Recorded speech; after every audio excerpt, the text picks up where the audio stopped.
मैं और मेरा दोस्त जिसका नाम रोहन था, हम दोनों एक ही कॉलेज में पढ़ते थे।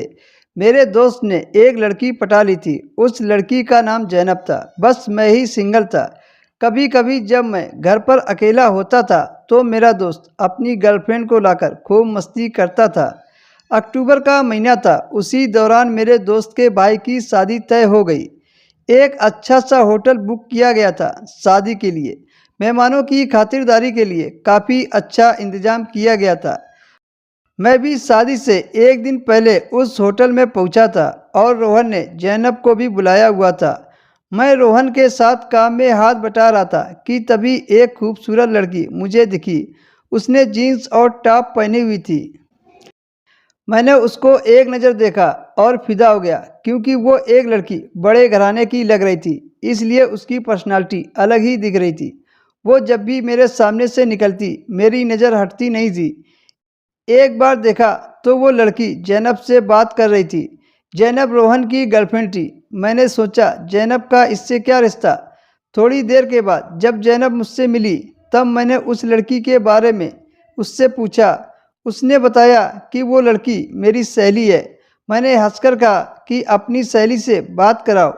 वो बोली ठीक है, जब खाना खाने के लिए साथ में बैठोगे तो मैं आपकी बात करा दूंगी।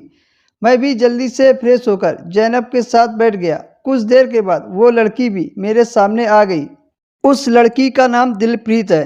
फिर जैनब ने बात कराई। उसके बाद पता चला कि वो मुंबई की रहने वाली है।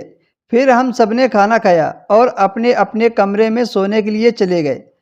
मैं अगले दिन सुबह उठा, फ्रेश हुआ, मैं दिलप्रीत को ढूंढने लगा। वो मुझे दिन भर में सिर्फ एक बार मिली थी, लेकिन बात नहीं हुई थी। ऐसे होते करते शाम हो गई। अब शाम में तो शादी की पार्टी का प्रोग्राम था। हॉल में सारे मेहमान इकट्ठा थे। मैं दिलप्रीत को ढूंढ रहा था। उसी समय जैनब दिखी। मैंने जैनब से पूछा कि दिलप्रीत कहाँ है। तभी वो बोली वो तैयार हो रही है, आराम से उसे देखना, जल्दीबाजी मत करो नहीं तो वो हाथ से निकल जाएगी। करीब 15 मिनट के बाद वो ब्लैक ड्रेस पहनकर आई। वो इतनी खूबसूरत लग रही थी कि मेरा मन उसको गले लगाने को कर रहा था। मैं उसको देखता ही रह गया। वो पास आई और थोड़ा सा स्माइल देकर चली गई। वो जाकर कुर्सी पर बैठ गई। मैं भी उसकी बाजू वाली कुर्सी में बैठ गया और हिम्मत करके उसे गुलाब का फूल दिया। उसने हंसते हुए गुलाब ले लिया। मैं उससे बात करते हुए उसकी तारीफ किए जा रहा था। वो भी मेरे साथ बात करने लगी। मैं समझ गया कि ये भी मेरे साथ दोस्ती करना चाहती है। थोड़ी देर के बाद जब प्रोग्राम में सब बिजी हो गए तो मैंने उसे इशारे से होटल के बाहर बुलाया और वो भी आ गई। बाहर पार्किंग में थोड़ा सा अंधेरा था तो मैंने हाथ पकड़कर प्रपोज कर दिया। उसको स्माइल करता देख तो मैंने उसे किस भी कर लिया। वो जल्दी से हट गई और बोलने लगी यहाँ पर कोई देख लेगा। मैं समझ गया कि इसको भी चुल हो रही है मेरे साथ मस्ती करने की। तभी उसने मेरा नंबर लिया और बोली मैं फ़ोन करूँगी। उसके बाद वो चली गई। मुझे तो विश्वास ही नहीं हो रहा था इतनी जल्दी ये सेट कैसे हो गई। उसके जाने के 5 मिनट बाद मैं भी अंदर चला गया। करीब आधे घंटे के बाद उसने मुझे फ़ोन किया। उसने अपने कमरे का नंबर 16 बताया। मैं भी 16 नंबर कमरे पर पहुंचकर घंटी बजाई।